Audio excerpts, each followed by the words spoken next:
ఏమండి, నేను చెప్పే మాటను శ్రద్ధగా వినండి. ఖచ్చితంగా మీరు ఆశ్చర్యపోయే విషయం ఉంది. ప్రజాస్వామ్యం అంటే ఏంటి?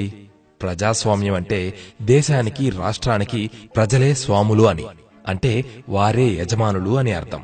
ఎన్నికల వాగ్దానంలో చెప్పిన మాటకి అనుగుణంగా పనిచేయమని నాయకులకి 5 సంవత్సరాల పాటు ఉద్యోగం ఇచ్చింది ప్రజలే, అంటే మనమే. కాని జరిగిందేమిటి? ఎన్నికల ముందు చేతులెత్తి దండం పెడుతూ ప్రత్యేక హోదా 10 సంవత్సరాలు ఇస్తామని ఒకరంటే, కాదు ప్రత్యేక హోదాని 15 సంవత్సరాలు ఇప్పిస్తామని మరొకరు చెప్పి మేనిఫెస్టోలో సైతం పెట్టారు. ఇప్పుడేమో వారికి వారే మాట్లాడేసుకుని హోదా వద్దు, ప్యాకేజీ చాలు, ఇదే బేష్ అని మభ్యపెడితే ఎలా? ఇది మోసం కాదా?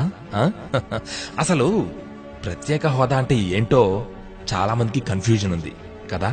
సరే, క్లారిటీ నేనిస్తాను. ప్రత్యేక హోదాలో మనకు చాలా లాభాలున్నాయి. మచ్చుకొకటి చెప్తాను. ప్రత్యేక హోదా అంటే మన రాష్ట్రంలో పెద్ద పెద్ద ఫ్యాక్టరీలు పెడితే వాటికి పన్ను ఉండదు, ఫ్రీ ట్యాక్స్. కాబట్టి ఆ ఫ్యాక్టరీల యజమానులు ప్రత్యేక హోదా ఉంటే ఎగబడి ఫ్యాక్టరీలు పెడతారు. పన్ను ఆ సంస్థలు కట్టవలసిన అవసరం లేదు. ఇంకా యువతకి ఉద్యోగాలు కూడా వస్తాయి. అయితే ఇందులో మన నాయకులకి ఏమీ దక్కదు. అదే స్పెషల్ ప్యాకేజీ అయితే రాష్ట్రానికి డబ్బులు ఇచ్చి ఖర్చు చేసుకో అంటారు. నాయకులు వాటాలు తీసుకుని కాంట్రాక్టులు తామే పొంది సంపాదించుకుంటారు. అది తేడా. ఇంకొక చక్కని ఉదాహరణ చెప్తాను. కేంద్ర ప్రభుత్వం నుండి ఏదైనా రాష్ట్రం 100 రూపాయలు అప్పుగా తీసుకుంటే సాధారణంగా తిరిగి 70 రూపాయలు చెల్లించాల్సి ఉంటుంది. అదే ప్రత్యేక హోదా కలిగిన రాష్ట్రమైతే ఆ 100 రూపాయల్లో కేవలం 10 రూపాయలు చెల్లిస్తే సరిపోతుంది.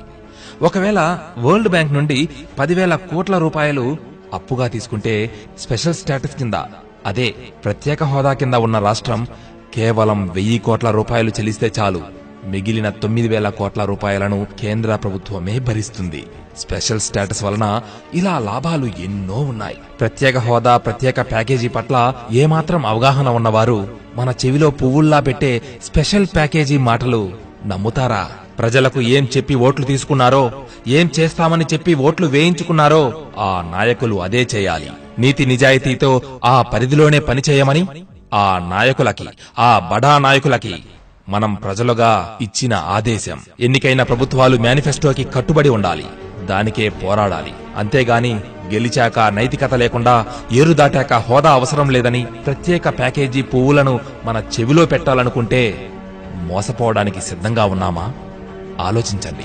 సామాన్యులకు లాభాలు చేకూర్చే స్పెషల్ స్టేటస్ గురించి అవగాహన కలిగించే ఈ విషయాన్ని తోటి మిత్రులతో తప్పకుండా పంచుకోండి. మరి ప్రత్యేక హోదా ఆంధ్రుల హక్కు. జై హింద్, జై భారత్.